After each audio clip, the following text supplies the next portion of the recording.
Hello and welcome to the Nintendo Network, and we got our first idea of Fighter Pass 2 for Super Smash Bros. Ultimate. We all know that it will be an ARMS character, and it will be in June when we get the reveal and release. Hopefully, at least.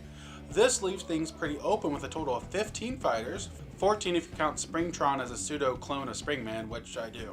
So I thought let's look at all the ARMS fighters, as there's really not that many, and talk about their chances as being the rep for Super Smash Bros. Ultimate. A few quick disclaimers before we begin. I do not feel that assist trophies deconfirm DLC fighters. I've gone over this a few times and I don't feel like going into it again. Main game, yes. DLC, rules are thrown into the fire. Secondly, spirits also, to myself, don't deconfirm fighters. At least not for DLC. There are a few ARMS spirits in Smash already, and I don't think they discount their chances. Sakurai plays by his own rules. Even if the community believes they can figure him out, we can't. So first off, let's look at a few fighters I honestly don't think have much of a chance. Firstly, there's Master Mummy. Although he is one of the more highly publicized fighters for ARMS, behind Springman and Ribbon Girl and possibly Ninjara, I think his larger stature as a heavy fighter really hinders his chances. Yes, most ARMS fighters are somewhat similar with abilities, but when you think of ARMS fighters, you think light, agile, jumpy, and Master Mummy doesn't fit that. Another fighter I don't see making it due to similar reasons was the first free fighter, Max Brass.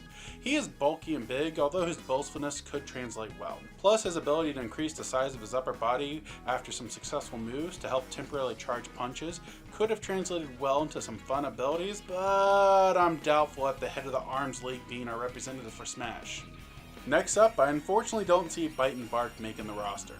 Honestly, I do think the combo of these two could be a rather fun dynamic, having you as the fighter control Bite and the AI running around as Bark ramming into opponents and launching his own punches, much like how the Ice Climbers work, but less tethered together. But again, it is hard to see them, as normally the first fighter from a franchise is iconic, and I do like their design, but you don't think Robot, Cop, and Dog as the face of ARMS.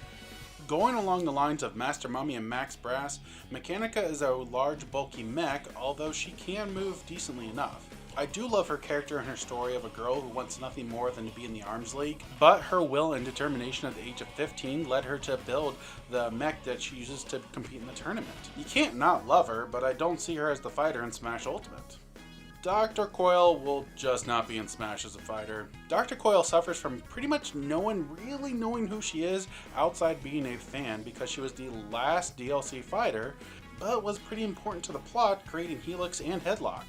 They basically made the villain of the game a free update. It'd be like getting a Mario game and you could complete it technically, but they add Bowser in months later. It's rather confusing.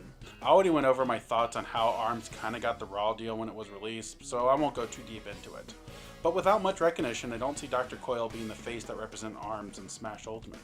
Kid Cobra is up next, and although he's one of my favorite fighters to play as, I don't see him as the Smash fighter here.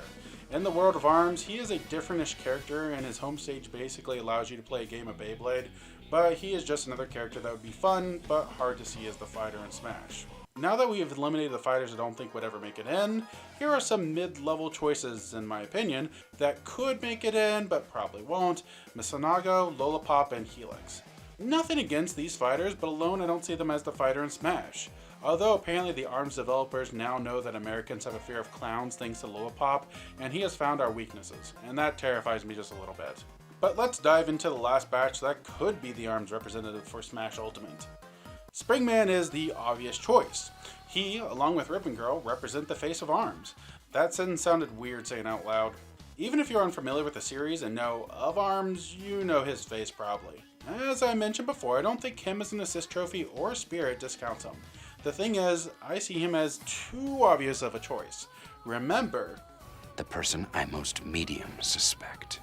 Now this leaves us with 4 potential fighters: Ribbon Girl, Ninjara, Min Min, and Twintel. All very popular characters and would be great choices in their own right. Ribbon Girl would pretty much work like Springman would. Ninjara would be a much faster fighter with a strike and run like ninja playstyle. Min Min is small and nimble, but packs a heck of a punch, pun intended. And Twintel is very unique as she doesn't punch with her fist and arms, her hair is her weapon, which honestly could lead to her using her own arms to attack or grab things, along with her hair arms. I'm saying a lot of oddly combinated words today. When thinking about this list, I knew narrowing it down a bit towards the end might be difficult, but then it hit me. And I mentioned it earlier, these characters, not all, but a lot are somewhat similar, so why just have one fighter? I do feel there's a decent chance that our next Smash fighter will take the route of hero and have 4 different characters that work similar and then one alt color each. But what for? Springman, Ribbon Girl, Min Min, and Twintel. Their alt colors would be the following. Springman's alt colors would be silver and red to be Springtron. Ribbon Girl's alt colors would be more upbeat candy-like coloring like Lola Pop. Min Min's alt colors would be purplish like Kid Cobra. And Twintel would be green and gold to look like Dr. Coil. There has to be a reason why they announced it would be an ARMS fighter in the way they did.